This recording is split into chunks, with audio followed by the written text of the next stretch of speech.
Evening முக்லி சுடலான்னு plan பண்ணேன். இட்லி மாவு கொஞ்சம் ஃப்ரிட்ஜில் இருந்தனால சரி வெல்லம் இடித்து போட்டு ஏலக்காய் தூளும் போட்டு முக்லி சுடலாம்னு நினச்சி ஸ்டார்ட் பண்ணேன். ஸ்டார்ட் பண்ணும்போது எல்லாமே தகராறாகவே இருந்துச்சு. வெல்லம் உடைக்கும் போது பருப்பு மத்தோட முடி வந்து கலண்டு கீழே விழுந்துருச்சு. எனக்கு தெரிஞ்சு நான்ஸ்டிக்கில் எண்ணெய் ஊற்றாமல் தான் நான் பணியாரம் சுட்டுருக்கேன். இது வந்து புது சட்டின்றனால எடுத்தோம்.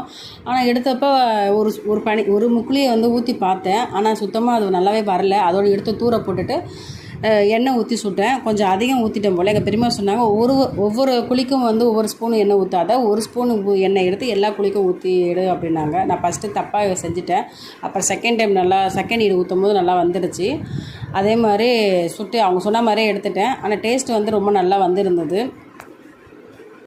அவங்களுக்கு டீ, எனக்கு வர காஃபி போட்டு எடுத்துருந்தோம். ஆனால் டீக்கு வர காஃபிக்கு தான் வந்து ரொம்ப ரொம்ப டேஸ்ட்டாக சூப்பராக இருந்துச்சு. இஞ்சி ரொம்ப தூக்கலாக போட்டு ஸ்வீட்டை கம்மி பண்ணிவிட்டு அது குடிக்கும் போது சைடிஷ்ஷாக வந்து இந்த முக்குலி எடுத்துக்கும் போது ரொம்ப டேஸ்ட்டாக நல்லா இருந்துச்சு. என் பையன் நாளைக்கும் முக்குலி செஞ்சு கொடுமா அப்படின்னு கேட்டுக்கிட்டே இருந்தான் சாப்பிட்டுட்டு. சரி ஓகேம்மா செஞ்சு தரேம்மா அப்படின்னு சொல்லிக்கிட்டு அவன் விளையாட வச்சுட்டு இருந்தேன். விளையாண்டுருக்க அந்த ட்ரெயின் வந்து பார்த்திங்கன்னா இன்றைக்கி வாங்கின ட்ரெயின் தான். நாளைக்கு பார்த்திங்கன்னா அந்த ட்ரெயின் வந்து ஆக்சிடென்ட் ஆனால் எப்படி இருக்குமோ அப்படி இருக்கும். ஒரு நாளில் 1 மணி நேரம் கூட ஒரு விளையாட்டு பொருள் வச்சுக்க மாட்டான். அந்த மாதிரி வச்சுருப்பாங்க. எங்கள் அம்மா வீட்டு சைடு பார்த்திங்கன்னா அது முக்குலி சொல்லுவாங்க. என் ஹஸ்பண்ட் வீட்டு சைடு பார்த்தோன்னா இது வந்து பணியாரம் அப்படின்னு சொல்லுவாங்க.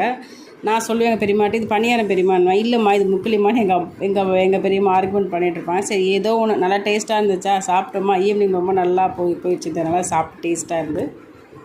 நாளைக்கு என்ன ஈவினிங் ஸ்நாக்ஸ்ன்னு நெக்ஸ்ட் வீடியோவில் பார்க்கலாம்.